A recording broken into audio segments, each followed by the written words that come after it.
Tuscaloosa to frenzy. Firing.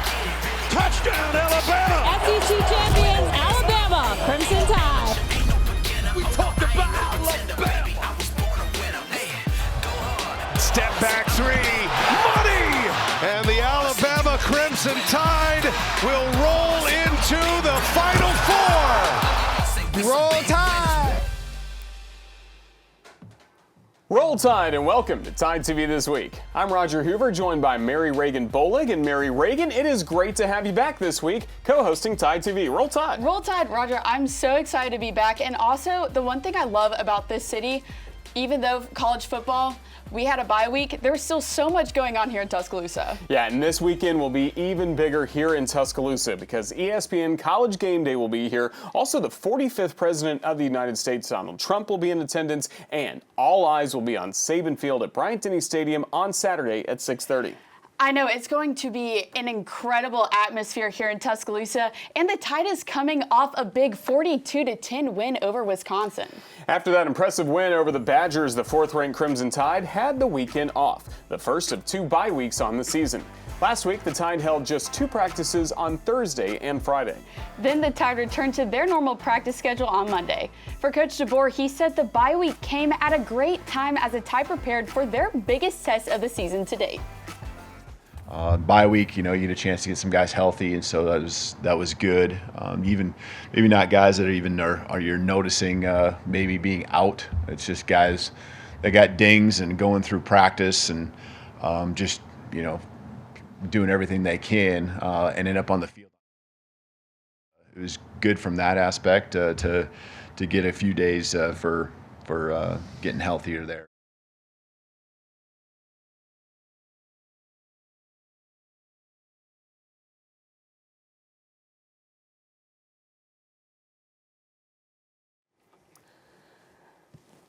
And this week, the Tide is taking on the Georgia Bulldogs. We all know that game is scheduled to start at 6:30, but we also know that the game time for the next Crimson Tide football game next weekend in Nashville.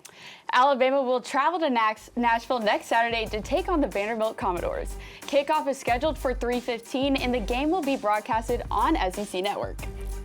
The Alabama defense was really dominant in the Crimson Tide's 42-10 win over the Wisconsin Badgers. Alabama held Wisconsin to only 290 yards while forcing 4 fumbles, 4 tackles for a loss with 7 pass deflections. An impressive performance by the Crimson Tide D, and our Christopher England caught up with one of the stars on that Alabama defense. We're here inside the Hank Chris Indoor Practice Facility. First off the practice field, I'm joined by defensive lineman Tim Keenan. Tim, how's practice out there today? Man, it's always good. The first thing you do when you wake up in the morning, play some football, so that's always a blessing. And we had a good one. Tuesday practice, we got full padded, mostly run, so, we got down and dirty. You had the bye week. What was the bye week like? Were you able to kind of get some rest, just kind of refresh your mind a little bit going into this big SEC stretch? Yeah, bye week was definitely needed. Was able to recover my body and whatnot, get some stuff done outside of football, just at home and with school and getting not necessarily caught up, but getting ahead in school and stuff like that. So the bye week was real relaxing. So you did something on the bye week, man. Got a nice new hairdo there. Just kind of talk about that, man. Looks fresh. Yeah, man. Big sis, she get me right. I'm the prettiest dude you ever gonna see. So I gotta stay looking good. Shout out to Future. Shout out Dragon Ball Z. You see the blonde, call me Goldilocks or whatever, it don't matter. Well, Tim, I like the hairdo, man. Looks nice. Let's jump back to that Wisconsin game a little bit, man. The defense was all over the place, laying hard hits. You had a tackle for loss. Just kind of talk about the defensive effort there against the Badgers in Wisconsin. Yeah, the home invasion, we always plan to go execute the coach's plan, just play within ourselves and don't beat ourselves, and we'll be just fine. Just the mindset of, do job 1 to get the job 2. So it's always the steps in the sequence. So when everybody got one mindset, it's hard to beat. Kind of talk about the defense, how it's evolved going into your 4th game here. Seems like that defense is just getting better each week and really showed up last week against Wisconsin there. And you're really going to need it going against a tough Georgia team this week. Definitely. Well, one thing I know I try to pride myself in and make an echo is we rebuke complacency, very spiritual. So it's just like praying against complacency, praying against satisfaction, and just trying to get better and go 1-0 every day and every week. This is a Georgia Bulldogs team you know pretty well. Beat them last year in the SEC championship game. They have their quarterback returning, a lot of other guys returning from that team. Just kind of talk about the matchup with the Bulldogs here on Saturday night.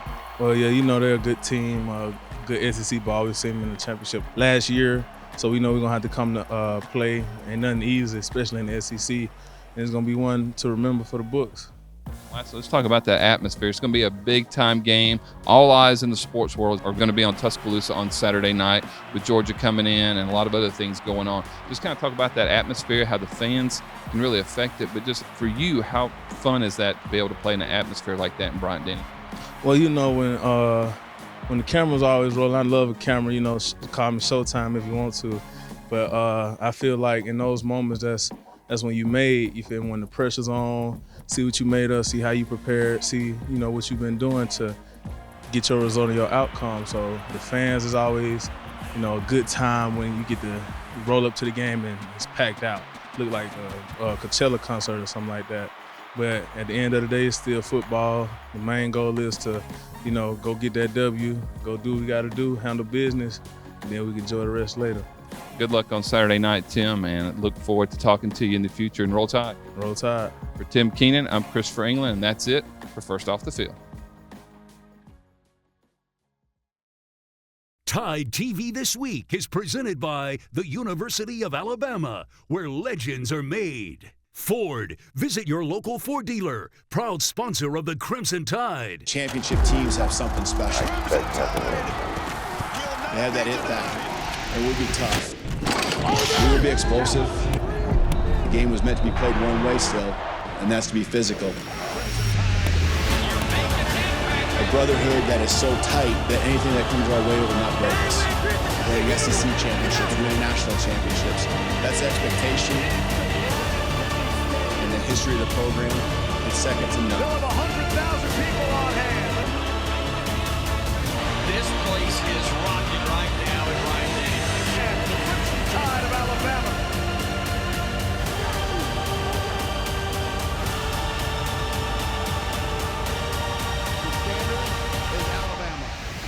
The standard is Alabama.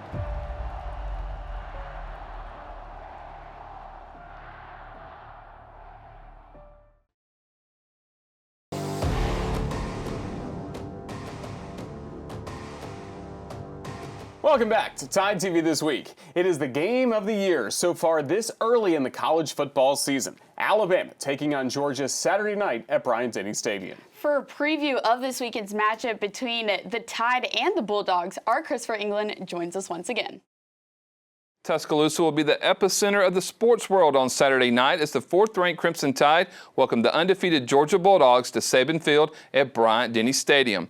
5 out of the last 6 matchups between Alabama and Georgia have been for a championship, twice for a national championship, and 3 times for the SEC championship.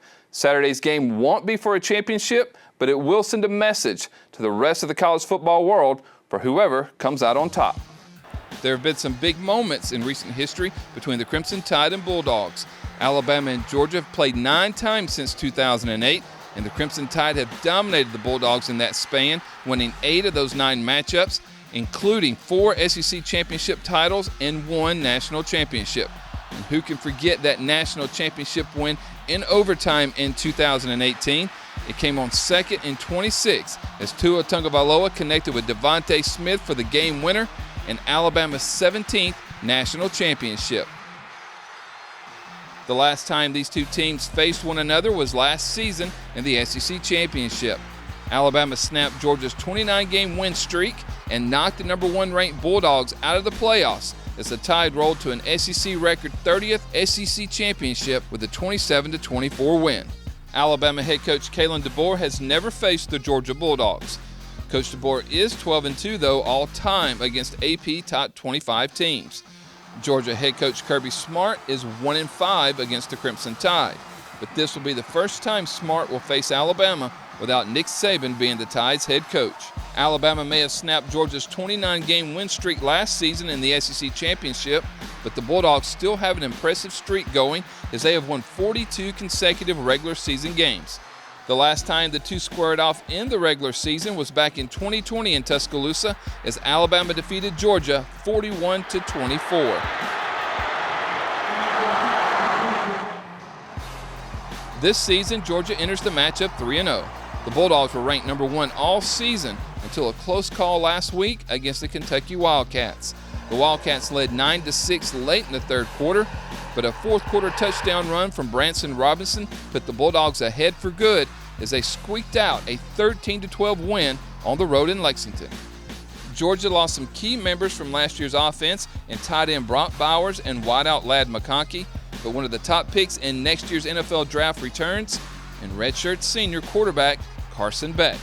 Beck completed 23 of 33 passes for 278 yards with 2 touchdowns in Georgia's season-opening 34-3 win over Clemson and had a career-high 5 touchdown passes in the Week 2 win over Tennessee Tech. Alabama ranks in the top 10 in the nation in both scoring offense and defense. The Tide is 6th nationally, scoring 49 points per game, while the defense is 6th, allowing just over 8 points per contest. Georgia hasn't been able to keep pace with the Tide offensively as they rank 58th nationally, averaging just over 31 points per game, but defensively, the Bulldogs haven't allowed a touchdown this season and rank 3rd in the nation, allowing just 6 points per game. The Bulldogs have the 4th-ranked total defense nationally, allowing just 202 yards per game, and they have the top pass defense in the country, allowing just 91 yards per game through the air. Kickoff for the 74th meeting between Alabama and Georgia is set for 6:30 on ABC. Also, Coach Saban will be making his first appearance in Tuscaloosa as a member of the ESPN College Game Day crew. You can see him live here in Tuscaloosa at Denny Chimes beginning at 8 a.m. on ESPN on Saturday morning. Stay with us. We'll have more Tide TV this week coming up next.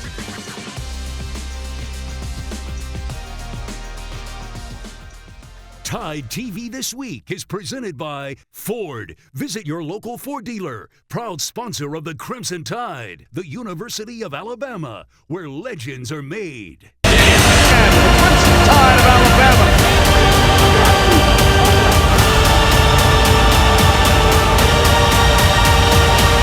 The standard is Alabama. The standard is Alabama.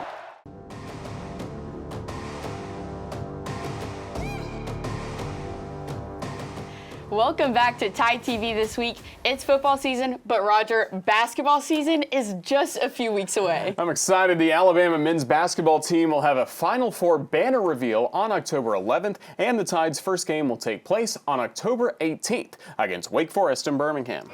Natives and the Alabama men's basketball team began official practices this week as they prepare for the 2024-2025 season.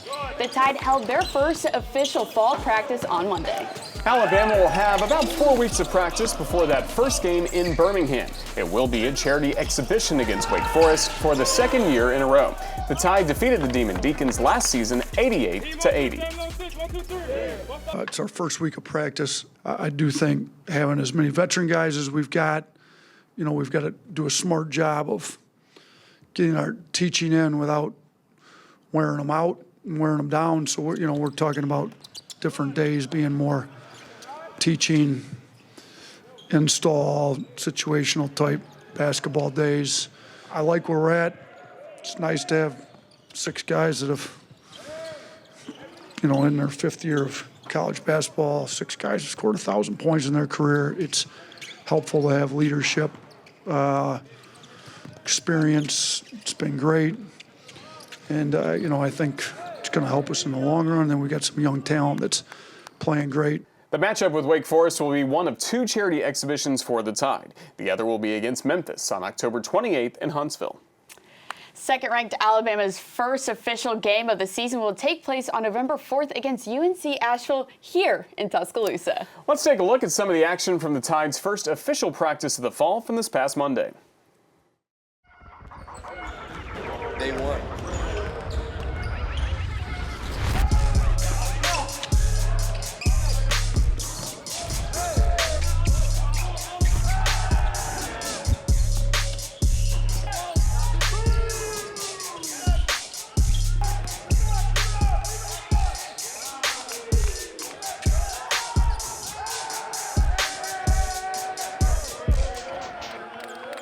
shark.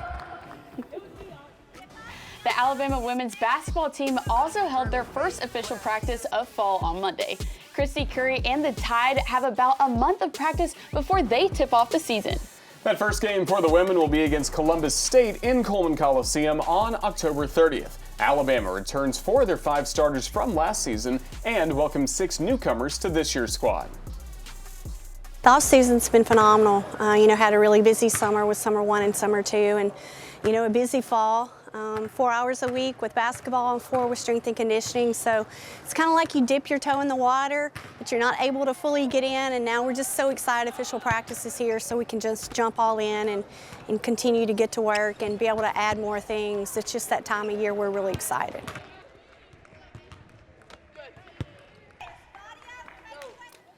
Crimson Tide are ranked 24th in the way too early top 25. Alabama's leading scorer from last season, first-team All-SEC selection, Sarah Ashley Barker, returns. Along with Sarah Ashley Barker, leading rebounder Essence Cody and the Tide's 3-point leader Aaliyah Nye also return. Stay with us. We've still got a lot left to cover, including our plays and players of the month. That's coming up next, right here on Tide TV This Week. Roll Tide, roll! The Alabama Crimson Tide. Cunningham again. Shot good, and she's fouled. There she goes, and there's Barker. Timmons there. Setting her team up. Possibly the dagger for Alabama. Right to the rim. Got it. Kicks. Nye, right corner 3. She hits it. Nye steals the inbounds. Left side to Timmons. Layup good. It's a 2-point game.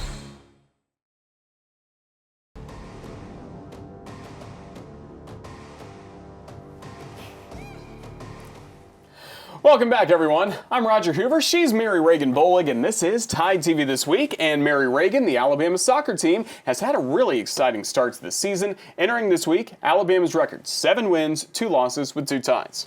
And Roger, Alabama picked up that first tie with a match against number 11 Texas last Thursday night. For more on the next tie and the Tide's other SEC matchups this week, our Paige Riley joins us now. Wes Hart and the Alabama soccer team had an exciting weekend this past Sunday, opening SEC play at home against the 23rd-ranked Tennessee Lady Vols. The first half was a defensive battle between Alabama and Tennessee until the 40th minute, where Lexi Meyer assisted Nedia Sawan for the first goal of the game. Sawan deflected the ball with her head towards the back of the net to tally her 3rd goal of the season. Less than 2 minutes later, Tennessee answered Alabama's goal to make it 1-1. The second half was a very different story with scoring. Both teams were able to find the back of the net early on, and in the 50th minute, Tennessee scored their 2nd goal of the game. 1 minute later, Meyer lunged the ball to Nadia Ramadan, who on her first touch found Gianna Paul running through the back line towards the goal. Paul slid her foot right at the end to send the ball into the lower right corner to clinch her 8th goal of the season. The Tide became the first team this season to net a pair of goals against the Lady Vols. Then on Thursday night, Alabama hosted Mizzou for an exciting and intense matchup. Mizzou got things started in this game by scoring in the 25th minute of the first half. And then early in the second, Alabama came out with a counterattack when Melina Rumbemba scored her 2nd goal of the season. Alabama continues SEC play this Sunday as the Tide travels to Athens to take on the Georgia Bulldogs for a 2 p.m. matchup on SEC Network Plus. Thank you, Paige. The Alabama volleyball team had one final tune-up before SEC play began this past Saturday as the Tide hosted the 18th-ranked Florida State Seminoles. Going into that matchup against the 18th-ranked Seminoles, the Tide had been on a roll, winners of 8 of their last 10 matches. Alabama fell short after a hard-fought effort against Florida State last Saturday. For the first 2 sets, Alabama went back and forth with Florida State, but the Seminoles pulled ahead 25-23 in both sets. The Tide fell short in the 3rd and final set, but Chase Campbell led the team with 10 kills and Francesca Bertucci with 13 digs. Rashinda Reed and the team are now 8-3 on the season, with SEC play just around the corner. That's right, Roger. Right around the corner, the Crimson Tide traveled to Knoxville on Wednesday night for a matchup against the 20th-ranked Tennessee Lady Vols. Tennessee got a win in the opening set, but Alabama rebounded with a 27-25 win in set 2. Tennessee went up 2-1 with a win in set 3, but once again, the Tide answered with a 25-23 win to force a 5th set. However, the Lady Vols never trailed in that final set as they picked up the 3-2 match victory with a 15-11 win in set 5. Alabama will hit the road again this weekend as the Tide travels to Auburn to take on the Tigers on Sunday. That match is set for a 4 p.m. start time on the SEC Network.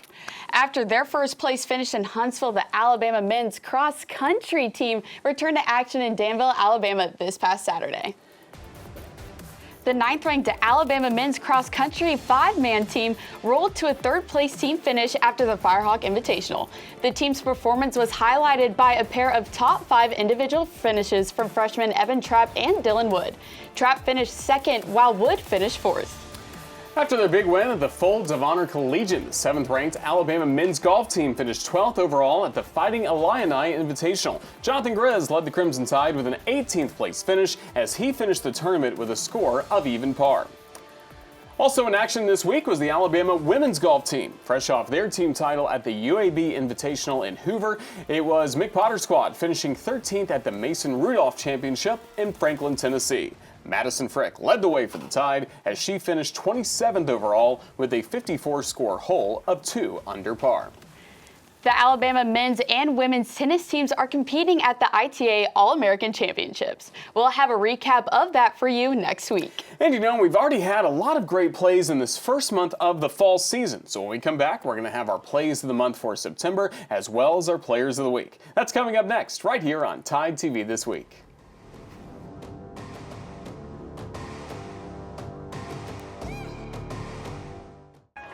Roll Tide, roll! The Alabama Crimson Tide.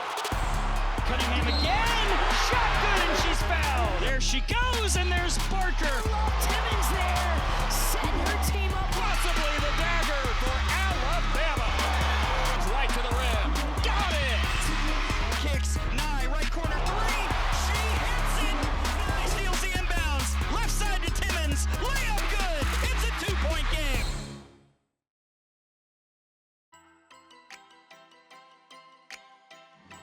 Right side, it's in there. Alabama has cut the deficit in half. Keeps it in the box.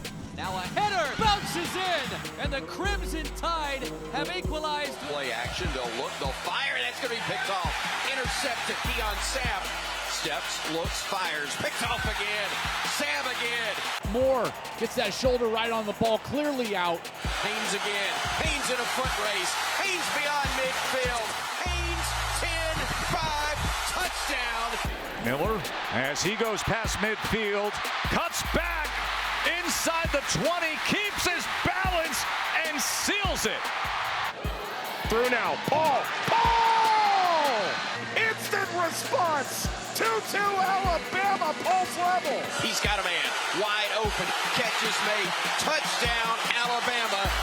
Catch is made. Williams breaks the tackle. Williams, 2 touchdowns. He goes to Williams. Ryan Williams, 17 years old and on top of the world. Milroe fires up the sideline. Caught. Touchdown. Woo! Ryan Williams.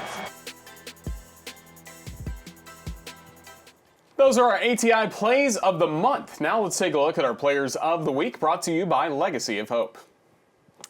And Roger, we start with soccer's Gianna Paul. Paul is tied for the SEC lead in goals with 8, and Paul also leads the team with 17 points and 3 game-winning goals. And we will go with the football's Ryan Williams. In his first collegiate game, the 17-year-old scored 2 touchdowns. He would add on 2 more touchdowns in the next 2 games to lead the Crimson Tide in receiving touchdowns with 4.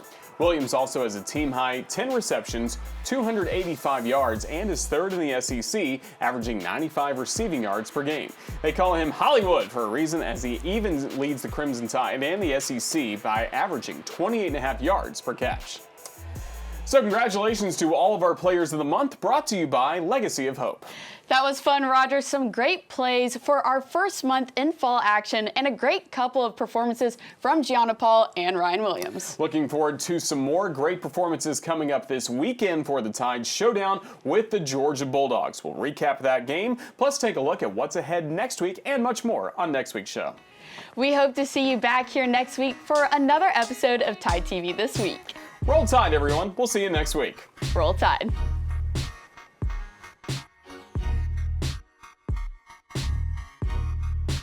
This has been a presentation from Learfield,